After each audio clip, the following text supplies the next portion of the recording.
Oh man, here we go. We got a knife here. Let's see how we did. This has been a crazy month for collecting Hansen knives, which are extremely limited. Scott Hansen does this. Looks like it's time to sharpen that. It's starting to slip again. As a part-time gig, so he only makes, I don't know, maybe less than 10 knives a year, maybe 10 to 20 knives a year, something in that range. Sells them through shows and to friends, and then sometimes they end up in the secondary market, but it's very infrequent, and they're not inexpensive when they do.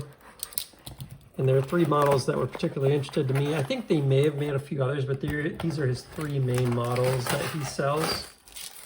I was able to get the Onyx and the Sever, and then this here is the Bromingo, which may be one of the best knife names I've ever heard.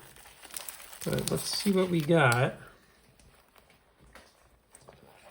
Every one of these has had a different case, by the way, so I don't think he's branding his cases. Maybe he is now, but at least the ones I have. Or maybe he just sells the knife and then people put them in a case. I don't know. But I've never been able to buy one. Table, and let's see what we got here. Very nice kind of PJ design, very simple.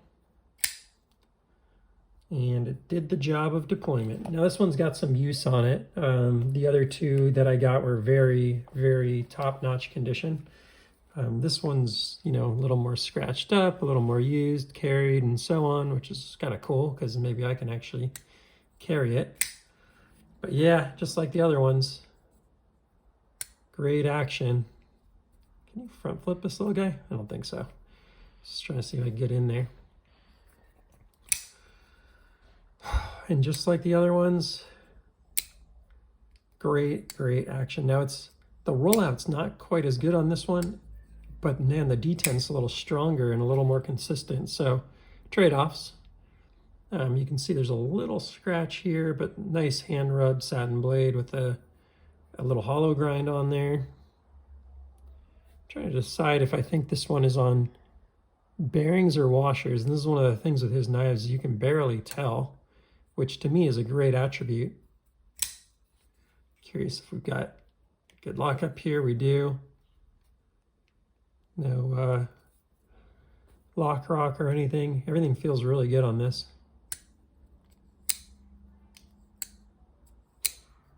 It's a little poppy on the detent for like a rollout versus the other 2 I have. Like this is the Hansen Onyx.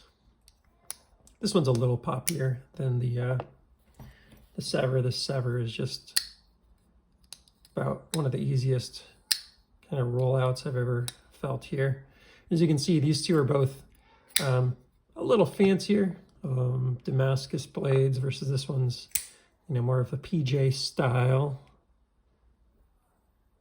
Overall feels very sharp. It looks like it's been sharpened, potentially. It's hard to say if that's factory or not, but I think it's maybe been resharpened. Hard to tell.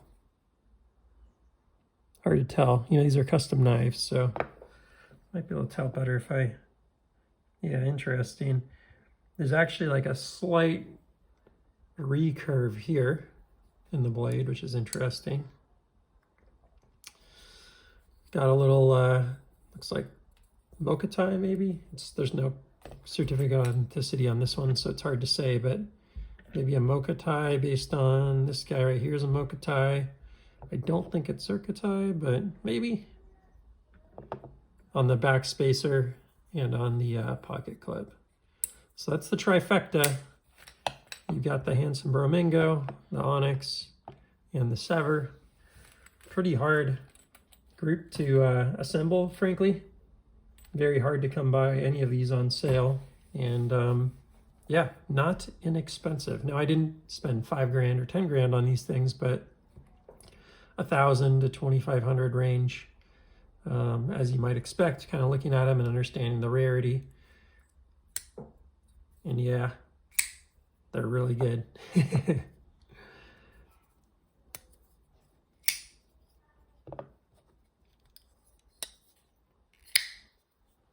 Just great action, great feel in hand. Pretty excited to be able to carry this one a little bit since it's a little more used. You know, some people would still carry these. Everyone's a little different on how they treat their knives. For me, these are pretty collector centric on these two. I don't know if I'd maybe carry one of these in like a pouch or something. I could see doing that potentially. But pretty hard for me to throw this one on the pocket and potentially scratch it or something like that. But, you know, a lot of people love using their shit, as they like to say in the knife community. The silhouette on this one is kind of like a less extreme version of this one to me. Of the Bromingo is very similar to the Onyx in a lot of ways, but a little more rounded off, a little less pointy and extreme. Actually, it feels like it might be a little lighter, but we'll see. It's smaller. I mean, it's bigger. It's like longer, but it might actually be lighter than this particular one. This one's pretty beefy. So let's take a look at weights. That's going to be interesting here, actually.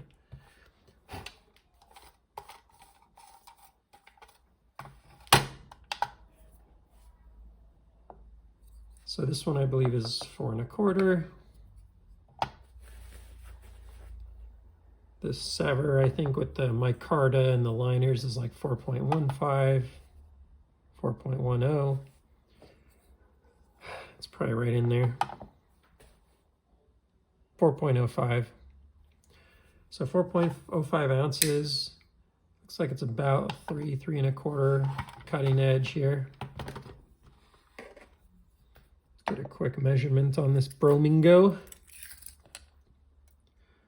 3 1/4 on the blade length, 3 1/8 about on the cutting edge, and 7.375 on the overall length here. That's cool. Excited to have this one. He's really good, by the way. So I feel like a lot of these knife makers have a little issue where if you put too much pressure on the lock bar, it won't like open up.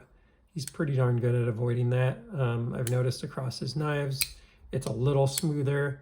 When your fingers are fully off of there, you can get it out of there with a little less poppiness. But you can put it on there and get it out, which is nice. So, but I gotta remember that this is a frame lock and treat it accordingly. Same with this guy. Yeah, this thing's really smooth when you're off the lock bar. If you're on it, you feel a little bit of a pop, but better than many. Like Hinderers, you know, full on get locked in and you can't open them. So that's all for now. Very excited to have this one, and yeah, I think this one's going to see some pocket time. So cool stuff. Please like, subscribe, and I will see you on the next one. Take care.